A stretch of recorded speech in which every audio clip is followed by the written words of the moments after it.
Alors aujourd'hui, on va s'attaquer un petit peu à l'argent. Alors on va avoir une approche assez simple, enfin du moins je vais vous proposer une approche assez simple pour pouvoir faire des économies dans votre entreprise. Alors, très clairement, le mot économie dans une entreprise, c'est quelque chose qui me chagrine, qui me dérange.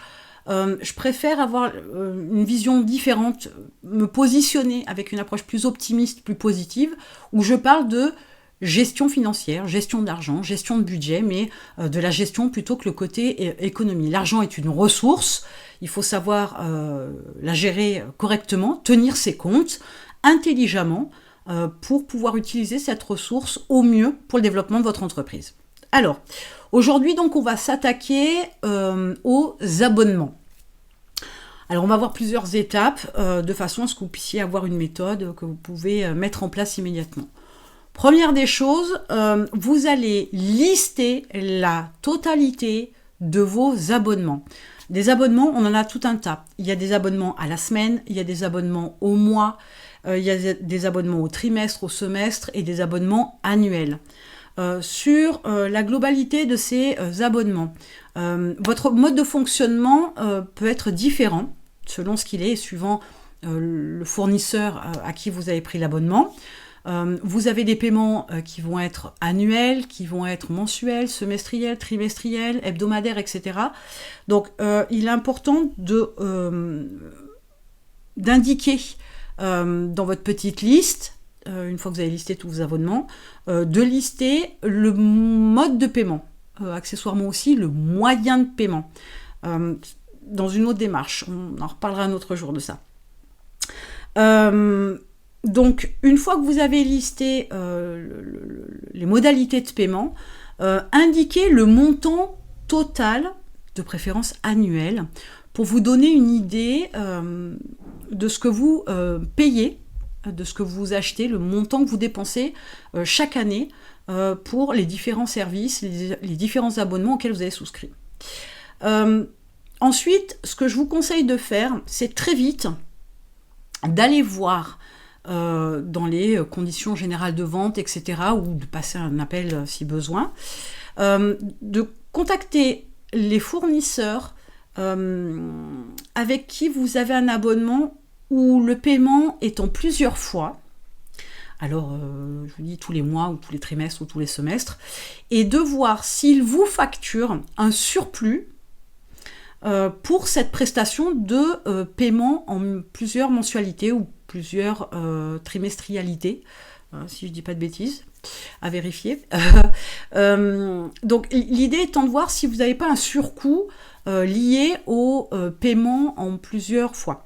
Ça, c'est important d'aller jeter un œil. Alors, il y a des entreprises, des fournisseurs qui ne facturent pas plus, mais d'autres, vous pourriez vous rendre compte que peut-être que le surplus facturé pour un paiement en plusieurs fois, c'est l'équivalent d'un mois ou de 2 mois de mensualité que vous avez avec ce fournisseur. Donc, c'est intéressant à regarder.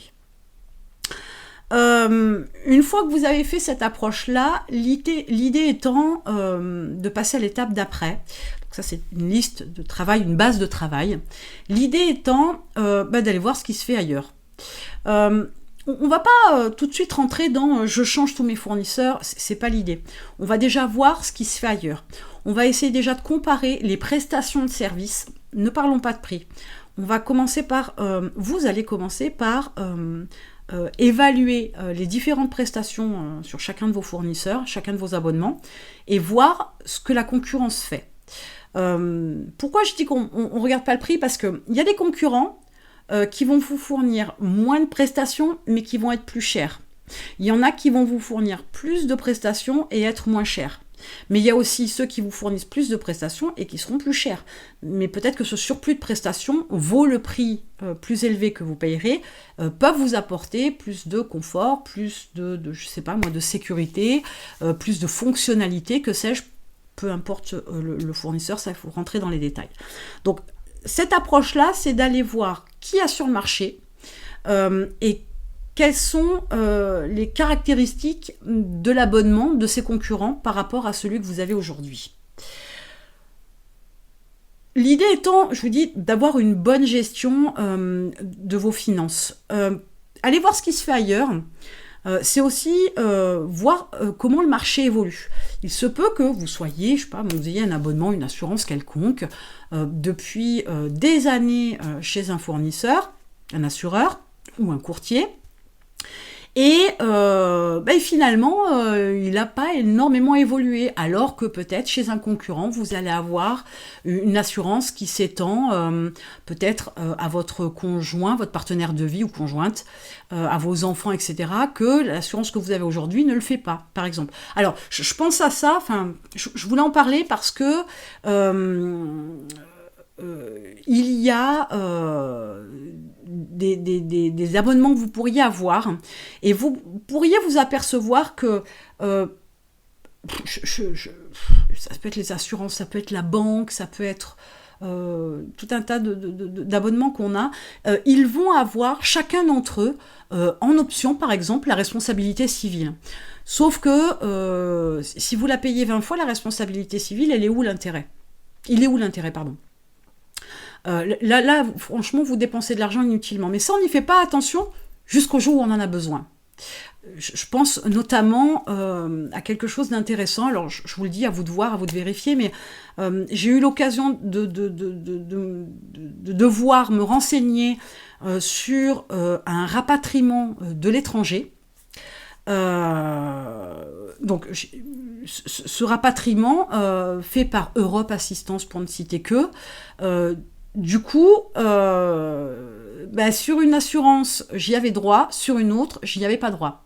Et du coup, je la payais quand même 2 fois. Enfin, je payais Europe Assistance dans les 2 cas, mais il y avait un cas où, il y avait un abonnement que j'avais qui faisait que, là, quand j'en avais besoin, cette particularité-là de cette situation fait que c'était pas pris en compte, alors qu'avec une autre assurance, oui.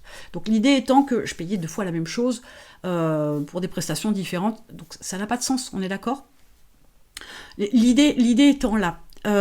Donc il y a plein de petits détails, vous savez, ces fameuses pages écrites en tout petit, qu'on lit jamais, etc. Et c'est quand on est dans la panade qu'on a besoin d'eux que ça fonctionne plus. Et qu'on se dit finalement, oui, si j'avais su, je les aurais regardés. À chaque fois, on fait la même erreur. Donc c'est le moment ou jamais de regarder dans les petites lignes, dans les détails, dans toutes les prestations, ce qui est couvert, ce qui n'est pas couvert. Ah oui, je sais, c'est du travail de petite fourmi, mais c'est nécessaire. Une fois que vous avez fait le point sur ce qui se fait ailleurs, il est temps, je vous dis, de regarder ce dont vous avez besoin, vous. Vous en tant que personne, vous en tant qu'entreprise, vous avec les salariés, vous avec votre activité, vous avec tout un tas de choses. Il est temps de voir tout ce dont vous avez véritablement besoin. Et j'insiste bien sur le véritablement, parce que souvent, on prend des services qui sont complètement inutiles. Donc, regardez vraiment ce dont vous avez besoin, et il est temps de faire des coupes. Il est temps de couper les abonnements qui ne vous servent pas. Il est temps, dans une autre approche, de changer de fournisseur. Il est temps justement de couper ou d'ajouter certaines options.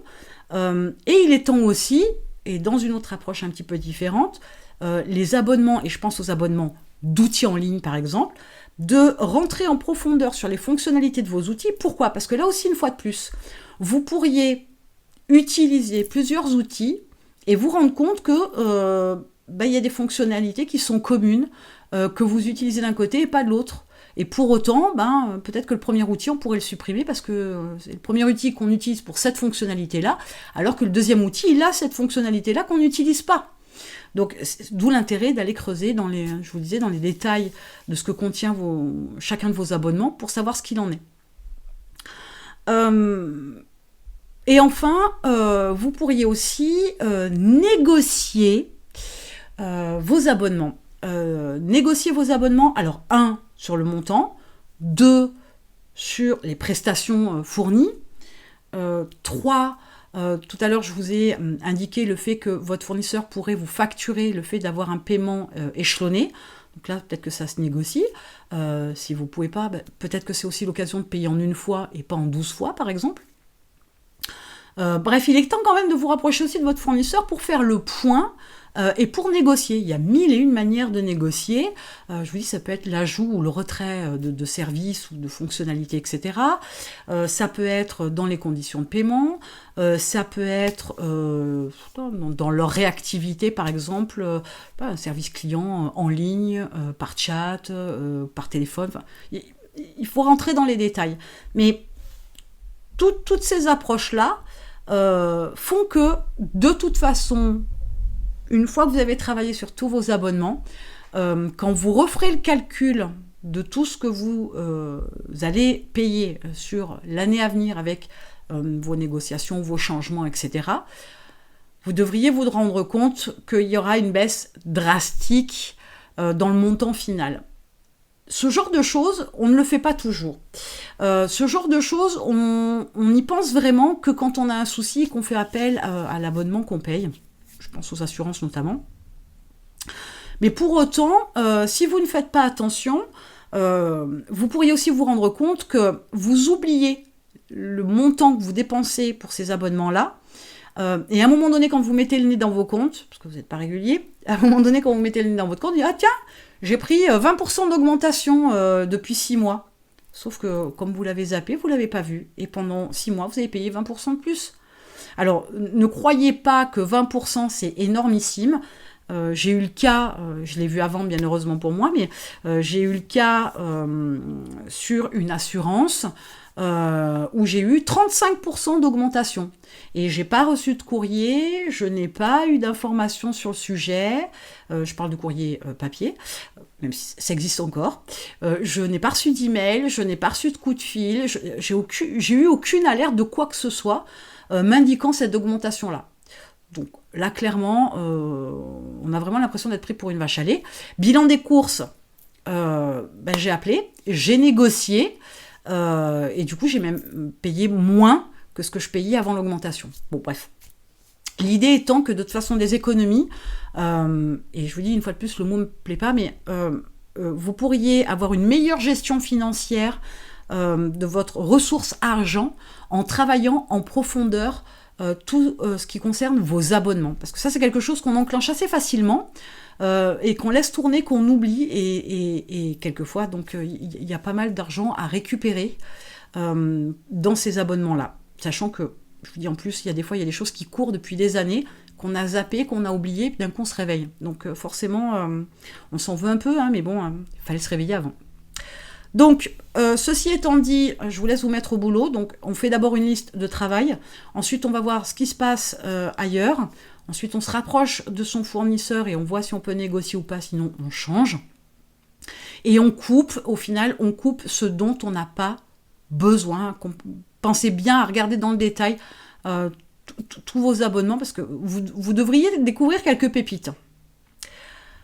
Donc, en attendant de vous occuper de ça, vous devez aussi travailler mindset et business. Vous avez un lien dans la description avec l'expérience mindset 365. Vous allez pouvoir travailler en profondeur mindset et business. Et en attendant, je vous retrouve de l'autre côté.